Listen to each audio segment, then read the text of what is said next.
Hoje a gente vai explorar uma questão que parece simples, mas é bem profunda. Porque a história de uma das figuras mais importantes da humanidade, o Buda, é tão, mas tão difícil de levar para o cinema. Pois é, se a gente parar para pensar, tem um monte de filmes sobre Jesus, por exemplo. Mas sobre o Buda, quase nada. E a resposta para essa pergunta nos leva direto para o centro do problema. A jornada do Siddhartha Gautama não se encaixa de jeito nenhum no roteiro que a Hollywood adora contar. E aqui a gente começa a entender o porquê. Olha só essa comparação. O cinema, especialmente o de Hollywood, precisa de ação que a gente possa ver, né? Conflito externo, drama, uma grande batalha, um sacrifício, tudo muito visual. Já a jornada do Buda aconteceu toda do lado de dentro. A batalha dele não foi contra um exército, mas contra os próprios pensamentos. A vitória não foi sobre o inimigo, mas sobre si mesmo. Como é que se filma isso? É exatamente isso que a gente vai ver agora. Porque essa história é, de certa forma, a prova de Hollywood. Pensa bem, a grande ação, o clímax da história toda acontece na quietude. O momento da iluminação. Como uma câmera que vive de movimento e drama consegue capturar isso? O risco é enorme de virar só um show de luzes, sabe? Um monte de efeito especial que não consegue nem arranhar a superfície da transformação interna, que é o que realmente importa. Ok, mas para entender essa jornada interna, primeiro a gente precisa conhecer o homem por trás da lenda. Quem era o Siddhartha de verdade? E o legal é que hoje, com a ajuda da história e da arqueologia, a gente consegue separar o mito da realidade. A primeira coisa que a gente descobre é que aquela imagem de príncipe de conto de fadas num reino imenso não é bem assim. Na verdade, ele era filho do líder de uma tribo dentro de um sistema bem diferente, uma espécie de república governada por uma elite chamada Ganasanga. E o mais incrível é que isso não é só teoria. A arqueologia está confirmando essa história. Em lugares como Tiwara-Roko e Lumbini, no Nepal, os arqueólogos encontraram ruínas que batem exatamente com as descrições dos textos antigos.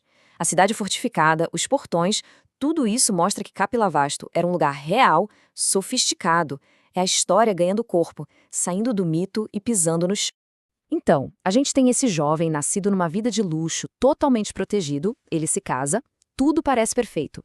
Mas aí, perto dos 30 anos, ele tem 4 encontros que mudam tudo.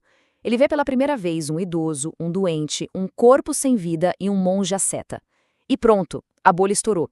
Essa visão do sofrimento real do mundo causou uma crise tão profunda que ele decidiu abandonar tudo, palácio, família, riqueza, para buscar uma resposta, uma cura para esse sofrimento. E essa busca dele não foi uma caminhada sem rumo, não. Pelo contrário. O que o Siddhartha fez foi quase um experimento científico, uma investigação metódica e rigorosa para entender a fundo a natureza do sofrimento humano. Olha só o método dele. Primeiro, ele foi atrás dos maiores mestres de meditação da época. Ele aprendeu tudo o que eles tinham para ensinar. Chegou nos estados de concentração mais profundos que existiam. Mas ele percebeu que aquilo era só um alívio temporário, não era cura definitiva. Então, ele seguiu em frente. Depois de testar o caminho da mente, ele foi para o extremo oposto, o caminho da punição do corpo. Ele se juntou a um grupo de ascetas e praticou a automortificação de uma forma tão severa que quase morreu. Ele mesmo descreveu essa época de forma bem gráfica, dizendo que ao tentar tocar a barriga, ele pegava na espinha dorsal. O corpo dele estava definhando. E foi ali, nesse estado de quase morte, que veio a grande sacada. Ele percebeu que um corpo torturado, uma mente exausta, simplesmente não conseguem ter clareza. A resposta não estava no luxo do palácio, mas também não estava na dor extrema do ascetismo. Nenhum dos extremos funcionava. Então, ao abandonar esses dois extremos, o prazer e a dor, ele encontrou um novo espaço, um equilíbrio. E foi nesse equilíbrio que ele descobriu o que ficou conhecido como o caminho do meio, uma revelação que estava prestes a mudar tudo. A história conta que ele aceitou uma tigela de arroz doce de uma moça chamada Sujata. Seus companheiros ascetas viram aquilo como uma fraqueza e o abandonaram. Mas, na verdade, foi um ato de sabedoria. Com o corpo nutrido e a mente mais clara, ele sentou sob uma figueira, a árvore Bodhi, e fez uma promessa. Ele não se levantaria dali até encontrar a verdade. E o que aconteceu ali, sob aquela árvore, não foi uma visão mágica ou a visita de um anjo. Foi uma compreensão, uma clareza total sobre o funcionamento da mente e da realidade. E o mais interessante é como ele estruturou essa descoberta, como um diagnóstico médico para a condição humana. É o que conhecemos como as 4 nobres verdades. É muito simples e direto. Primeiro, o diagnóstico. existe sofrimento na vida, uma insatisfação constante. Segundo, a causa. Esse sofrimento vem do nosso apego, do nosso desejo incessante. Terceiro, o prognóstico. A boa notícia é que é possível acabar com esse sofrimento. E quarto, a receita. O tratamento é seguir um caminho de práticas, o nobre caminho óctuplo. É um método, um mapa prático. E a iluminação não foi o ponto final, foi o ponto de partida. A partir daí, ele passou os 45 anos seguintes se ensinando o que descobriu. E o legado que ele construiu? Bom, esse é muito maior e mais complexo do que qualquer tela de cinema poderia mostrar. Pensa só no impacto das ideias dele para aquela época. Falar de um caminho do meio, entre o luxo e a punição. A ideia de não eu, de que não temos uma alma fixa e permanente. A noção radical da impermanência de tudo.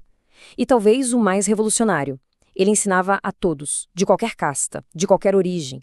Ele dizia que a libertação não dependia de nascimento ou de rituais, mas do esforço de cada um. E o resultado de tudo isso? Bom, o resultado a gente vê até hoje. Mais de 500 milhão de pessoas no mundo seguem os ensinamentos daquele homem que sentou sob uma árvore há 2.500 anos. É algo impressionante. O que nos traz de volta à pergunta lá do começo. Se o propósito de uma grande história é transformar a nossa visão de mundo, será que ela precisa mesmo caber num filme? Talvez a força da jornada do Buda esteja exatamente aí, no fato de que ela não foi feita para ser apenas assistida, ela foi feita para ser vivida.